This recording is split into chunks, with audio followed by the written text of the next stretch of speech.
Silent Doll Files. File 01, The Witmore Correspondence.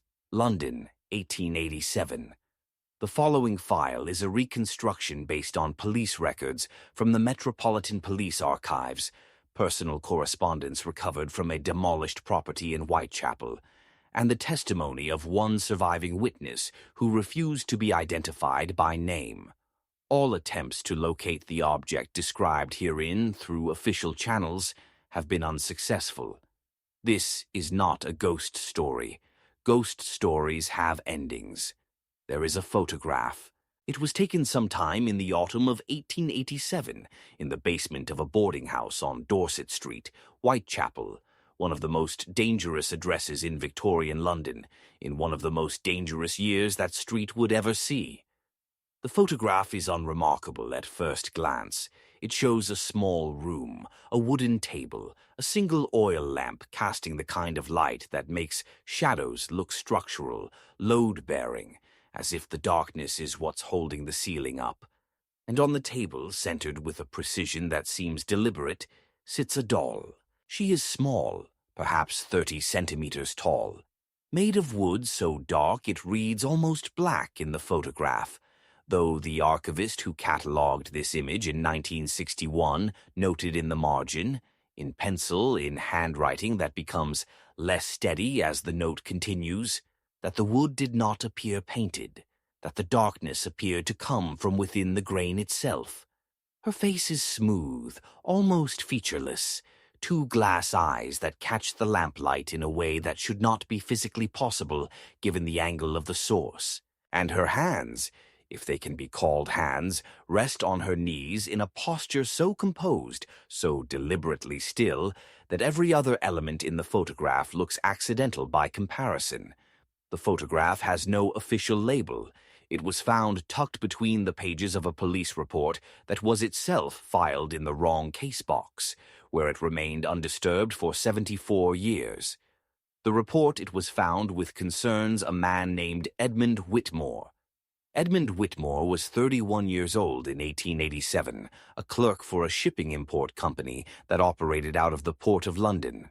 By all accounts, he was unremarkable, punctual, quiet, the kind of man whose colleagues would struggle to describe his face if asked to do so without a photograph in front of them. He had no criminal record, no history of violence, no documented mental illness, which in 1887 was a category so narrow as to be nearly useless. What he did have was access. Witmore processed documentation for incoming cargo from East Asia, silks, ceramics, lacquerware, and the miscellaneous category that shipping manifests of the era labeled simply as curiosities. It was a category that covered everything from ivory figurines to opium pipes to objects that the men who handled them preferred not to look at directly. In September of 1887, a crate arrived from Yokohama. The manifest listed the contents as one decorative carved wooden figure, origin unknown, age indeterminate, collector's acquisition. The consignee was a man named Professor Aldous Grieve, a private collector of what he called ethnographic artifacts, who would have been entirely forgotten by history if not for what happened next. Grieve never collected the crate.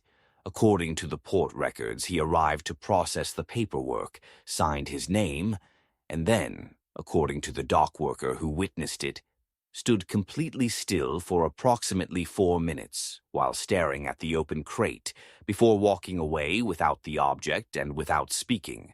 He was found 3 days later in his study on Baker Street, sitting upright in his chair, eyes open, dead of what the attending physician could only describe as cardiac cessation of unclear etiology.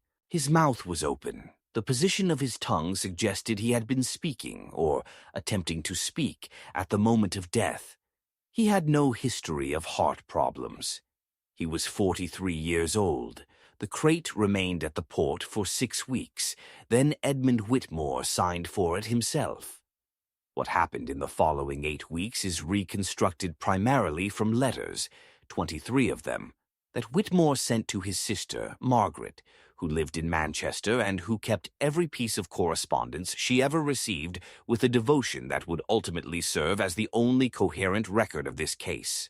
The first letters are normal. Witmore describes the object with professional detachment.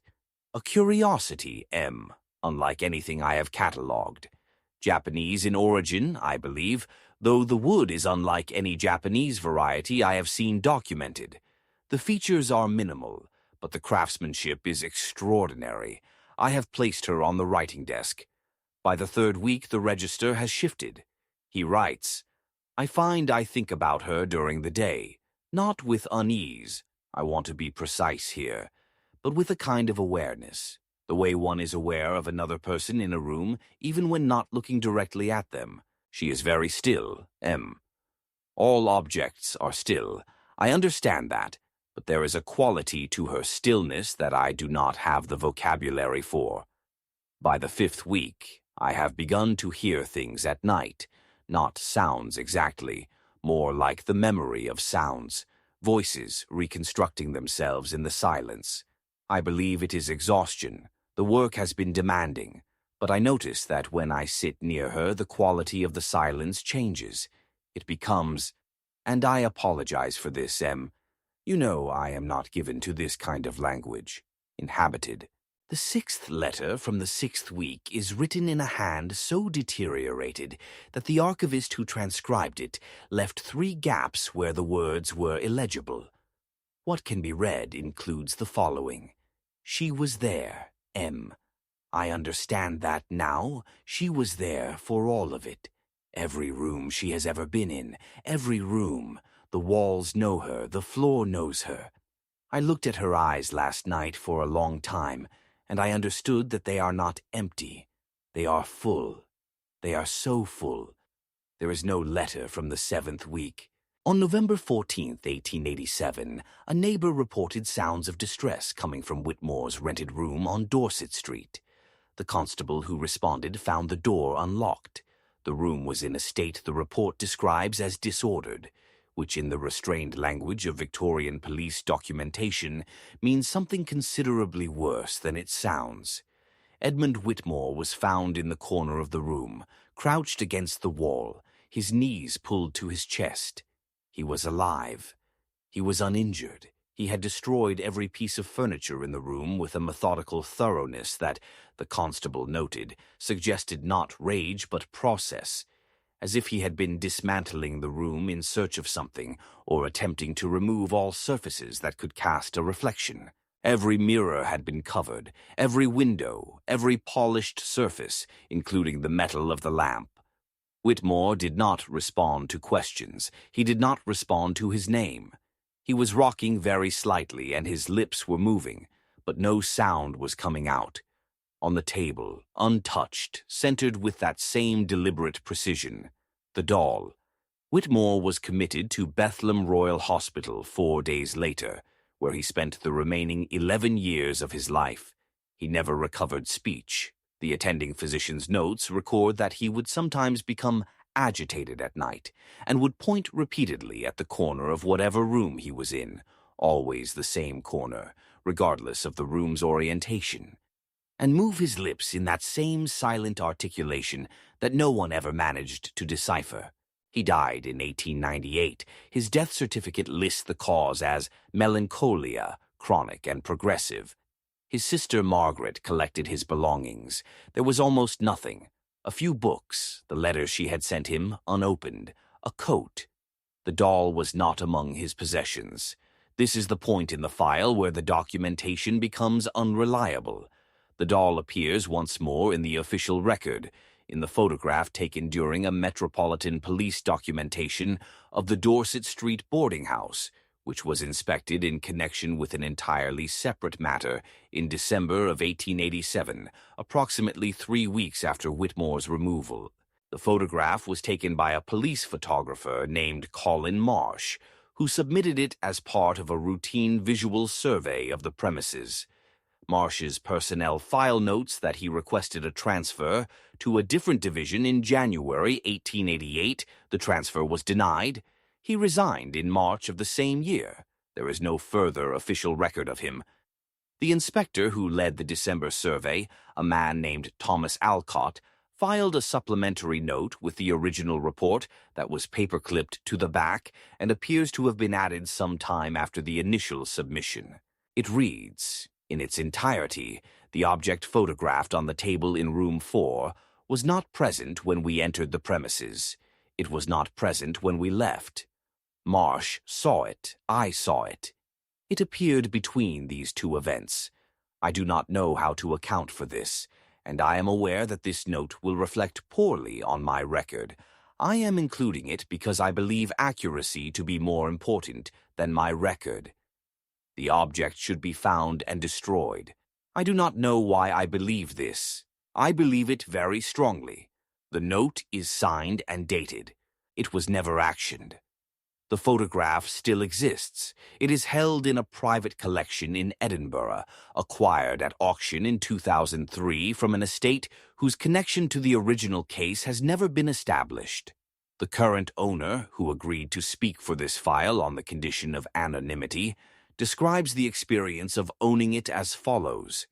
It's not that I'm afraid of the photograph. I want to be clear about that. It's more that I'm aware of it, even when it's in another room, even when I'm not thinking about it. There's a quality to knowing it's in the house that I don't have the right word for. He pauses here. Inhabited, he says. That's the word. The house feels inhabited in a way it didn't before. He was asked whether he had considered selling it. Several times, he said, but then I think, if I sell it, it goes somewhere I can't see it, and I think I would rather be uncomfortable and aware than comfortable and not.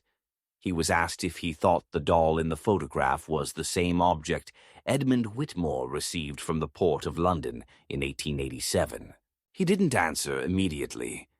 I think, he said finally, that she has been in many photographs, and I think she will be in many more. I don't think she goes anywhere. I think we're the ones who move. The file on Edmund Witmore was officially closed in 1899, 1 year after his death, with no object recovered and no criminal charges ever filed. The cause of his breakdown was listed as occupational stress, compounded by social isolation. Margaret Witmore donated his letters to a Manchester historical archive in 1921. She requested that one of them, the last legible one from the 6th week, be sealed and not opened for 50 years. The archive honored this request. When the letter was opened in 1971, the archivist present reported that the final line, which had not been transcribed in any previous documentation, and which appeared to have been written in a hand so small it required magnification to read, said the following: "She was here before the first word was spoken, and she will be here after the last one. She is not haunted. We are haunted. She is just the room where haunting lives." The archivist's report of this discovery is thorough and professional throughout, except for one detail. In the margin, in pencil, in handwriting that becomes less steady as the note continues. Do not look at the eyes in the photograph. Do not look at the eyes. File 01, closed. Object status, unlocated. Case status, open.